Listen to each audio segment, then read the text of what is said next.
did you do that? What do you think holds people back from writing good books? From writing good books? That's a good question. I think what holds people back from writing any book is just fear of the unknown and also fear that their message doesn't matter. So it's twofold. And it's the question I get most, even from people who are super famous and accomplished. Is anybody going to care about this? They may not say it in that way, but that's what they really mean. I hear that all the time from every single person I've worked with. And then the second part is the mystery of understanding how to write it and the publishing world. So I think because it's a whole other planet, publishing, if you're also nervous that what you have to say has been said before, or you won't be able to say it well enough, or you can't pull it off, or you don't know if anyone cares, if you feel that way, then you can use the fact that you don't understand publishing or what it takes to put a book together as a reason to give up. And so I think that's the reason why people don't write or finish, why they don't write a good book, is because we have an industry that's built up around telling people that they can just they should just get things out fast, write a better business card, don't worry if it's a quality book, just get it done, just ship it, whatever they want to say. And I really think it's a disservice to people because, when you started writing your book, you didn't know. You were a writer. You wrote blogs. You wrote in the corporate environment. You had a lot of confidence in that. But the medium it breaks your confidence because you don't actually know how it works. So I think that there's a lot of lazy coaching out there telling people to just do things quickly instead of just showing them some simple frameworks and some mindset shifts they need to make to write a better book. I totally agree, because I remember our very first conversation when I was thinking about attending your workshop. You said, do you want to write a marketing book or do you want to write a book that changes the world? And that really struck me because I guess I never thought of it that way, first of all. But second, absolutely. Why would I spend all this time writing it if I don't want it to be impactful for people? And just so you know, I haven't shared this with you before, but someone just told me on a podcast that's coming out this week that she carries the book with her, my book with her everywhere in her backpack. And she calls it her most famous guide, right? Stop it. That she is sharing. I know. I said, that's exactly what I wanted to happen. And it did. And it did. So I'm just telling all of the listeners, if you want to write a book, first of all, work with AJ. She is amazing. But second of all, just trust yourself that you can do it. I'm stuck on that. I know, it's amazing. That's the best thing I've heard in so long. It's in her backpack. She carries it in her backpack. In her backpack. But see, that's what you learned to do, and then you did it. Yep. It's just deciding, I'm going to write a book that people keep in their backpack or on their nightstand or whatever it is that they treasure and tell people about. And you can do it. It's just that there's this myth about talent. We think it's all related to talent. Talent can be important if you're looking to win a Pulitzer, for example, but most people aren't looking for that. But you can make an impact like the one you're talking about by simply making the correct mindset shifts around it and staying absolutely committed to that mindset shift. But then also just learning some stuff, just some frameworks and strategies, and then implementing them, and then it works.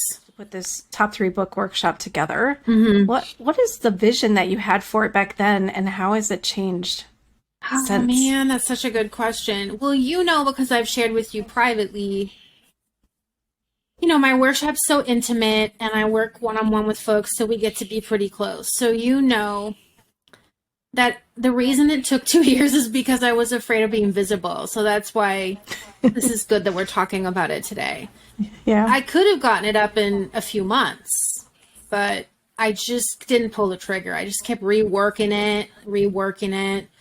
In the end, it was good because I kept refining my systems so that when I did launch it, I was pretty clear. But I wanted to launch, initially I wasn't sure how much do I do about publishing and how much do I do about the development and writing and editing part.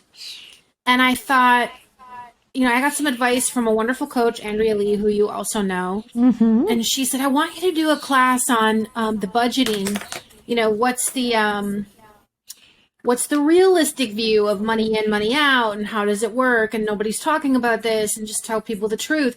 And when I sat down to just do the budget class, it kept linking to 85 other things I needed to talk about, because you have to understand why you need quality components, why you need these people on your team. And so then it just ended up being, I have to teach the whole thing. So I went from trying to teach it in components to just teaching enough about the industry to really empower authors and help them get, we talked earlier about it being a mystery, to demystify some of it so that authors felt more confident and could advocate for themselves. And then with, focusing more on the writing, development, and editing part. So I mentioned in your bio that you write books with Mike Michalowicz. Yep. How is this experience of writing your own book without a partner? Well, at first it was really hard because I've been the voice of Mike for almost 15 years. So, so I would find myself writing and then lean into a Mikeism. And don't get me wrong, Mike is Mike, it's yes. Mike and I, as you know, have a creative collaboration, but I can be Mike easily. Yes. Mm-hmm. And I just didn't know how to be me. And it wasn't just Mike, it was 10 years of ghostwriting and being others, which I'm very good at doing. But in exchange for being good at that, I had to make myself as invisible as possible. Mm-hmm. A good ghostwriter, nobody knows they exist. And so that's hard on a person who was trying to find their voice to write their own book. So it took me months of just tinkering away until I could finally get to what I know is my own voice. So that was a process. Yeah, I can only imagine. And I just wonder if that kind of, all those years of ghostwriting and writing with other people, but they don't know you, kind of helped you stay invisible to some extent. Sue, I was literally, the term is ghostwriter. You're literally a ghost. You're literally unseen. And I was the kind of ghost that, I'm not the kind of ghost that says with so-and-so on the cover. I'm the kind of ghost that people would hire because I would not only be a ghost to the world, I was a ghost to almost everyone on the team. So I had a system where I could, when the editor's comments came back and then I had to fix it for my client, I had a way of making it seem like it was the client doing it.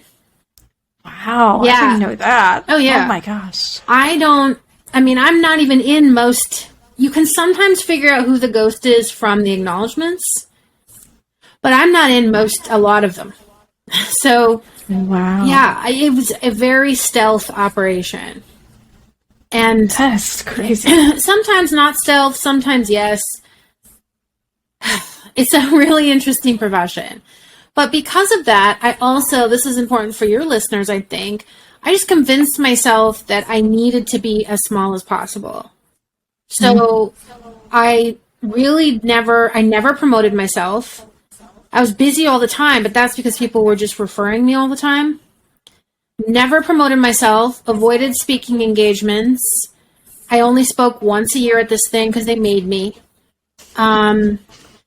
And then every LinkedIn request, hundreds and hundreds of them over years, delete, didn't make a profile, nothing. No, even now, if you go look at my social, I don't have a big platform because I'm not used to it. I've been about 6 years out of ghostwriting, and it's not a comfort zone for me to be visible.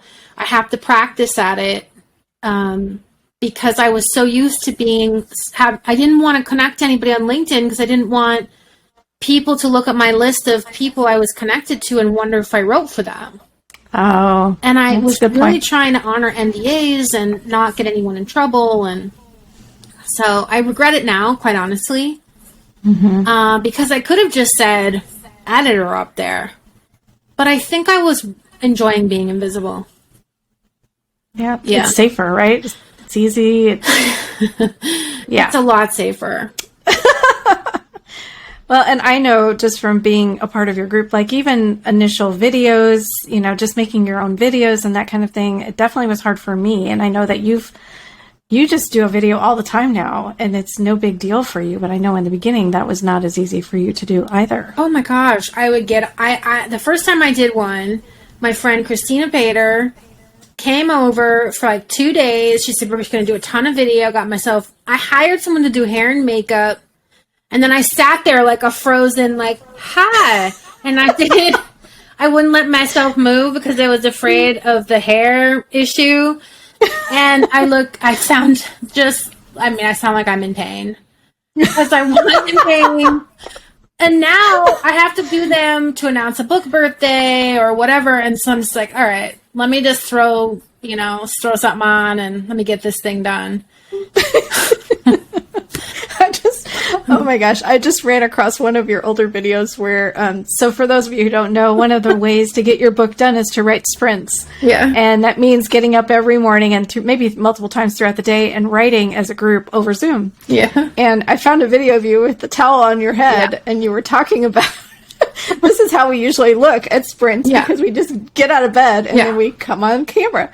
And I remember there's plenty of days where I did not look my best at all. I rolled out of bed at 5 a.m. my time and just got on camera, and nobody cared. It was so amazing. Yeah. Nobody cared what we look like because we all were in the same boat. Yes. The only rule of sprints is please have clothes on. Could be pajamas. Pajamas are fine. Pajamas are cool. Sometimes people had a costume. Whatever. Just don't be naked. What do you want your legacy to be? I think I just want people to write better books. That's it. And I want to, I want people to care about that. I feel like we're going away from that value. And I think we've cheapened a lot of aspects of publishing that we don't need to do that. It's we don't have to be, it's not like we need to have gatekeepers that prevent ordinary folks from writing good books and getting them out. I'm not saying that. I just think we can all do better. And I want people to care about their readers. That's what I want. I want people to care more about their readers than they care about themselves. And that's actually, as you know, the key to getting it done, coming full circle to your original question.